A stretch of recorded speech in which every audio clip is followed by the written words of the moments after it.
Hi, everybody. Wow. Well, thank you for coming. This is quite a turnout. Thank you, John. Thank you, Kyrie, and thank you, everybody. I'm an architect, and all of our buildings are green. We don't have some green buildings and some non-green buildings, because I wouldn't know what to call the non-green buildings, right? Would these be the toxic buildings, right? So without an answer to that, we just force it on our clients equally.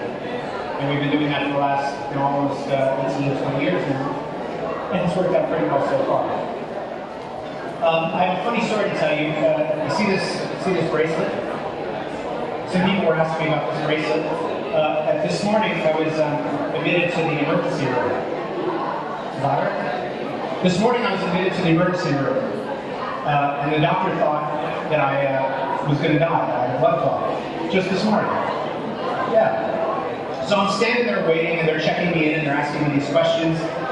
And she says, "What do you do for a living?" And I said, "Oh, I'm a green architect." And she said, "Oh, you see this countertop? It's all recycled glass." And I thought, wow, we really kind of reached a bit of a point of ubiquity here, haven't we? That I'm dying, and she's pointing out the ice stone. And then an hour later, I'm in that CAT scan thing, and they're pushing me through the tube, and they're feeding dye into my veins. And the nurse says, "Now you might feel a slight burning sensation on your rectum." And as that kind of those phrases, rectum, is still going through my head, she said, "So what do you do for a living?" And I said, "Oh, I'm a green architect." And she said, "Oh, you know the counters out front are all recycled glass." So that gives you a little perspective of my day today, okay? All right, I wasn't going to talk to you about that. What I'm going to talk to you about is what I've learned, really.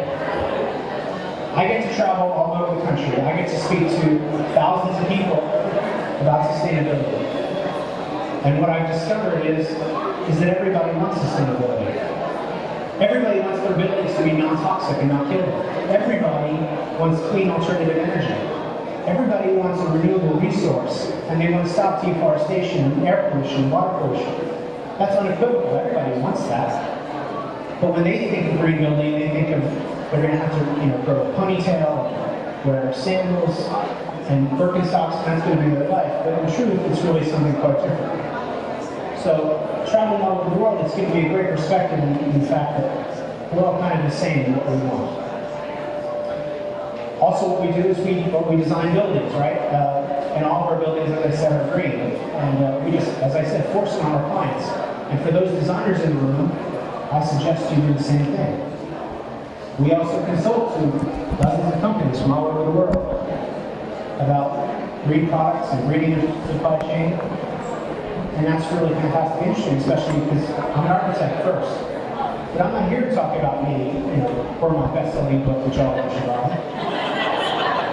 which is also available, by the way, a pocket edition if you want to buy that. I'm here to talk about you. How are you? It's hard to be an environmentalist, isn't it? In fact, being an environmentalist, you can feel kind of like a second-class citizen at times. Going through environmentalism is kind of like going through the 5 stages of grief, in a certain sense, right? First, you start out with denial. Well, things can't be as bad as they seem, can it? The world can't be as screwed as everybody says it is, can it? And then you move into this kind of anger phase, this idea that, well, this isn't fair. It's not fair they're polluting our waters. It's not fair they're polluting our... We should do something about it. And then we move into this marketing phase. Well, maybe we can eke out one more generation. Maybe we can stretch it out a little more. Maybe we can just last more years. And then we move into the inevitable depression. And that's where we've been, I think, as environmentalists for 3 decades now. And we're just now starting to get out of it. And we're just now starting to move into the 5th and final phase, this idea of acceptance. This idea that if our problems are man-made, so too could they be solved by man. And maybe we can actually team up and do something about it. And for the last 5 years, it seems like that's where we are. Proof of all that, of course, is all the greenwashing that's been going on. Now, companies like Curie are great because I don't have to worry about them. I know they're a green company down to their DNA. But there's lots of other companies out there that like to exaggerate some of their green claims. Now here, I'll use greenwashing in a sentence. That oil company is like totally greenwashing. Does that make it clear for you? In fact, if you see the words organic or natural anywhere in the advertising, chances are it's greenwashing. Now keep in mind, my company's name is OrganicArchitect, so take that with a grain of salt.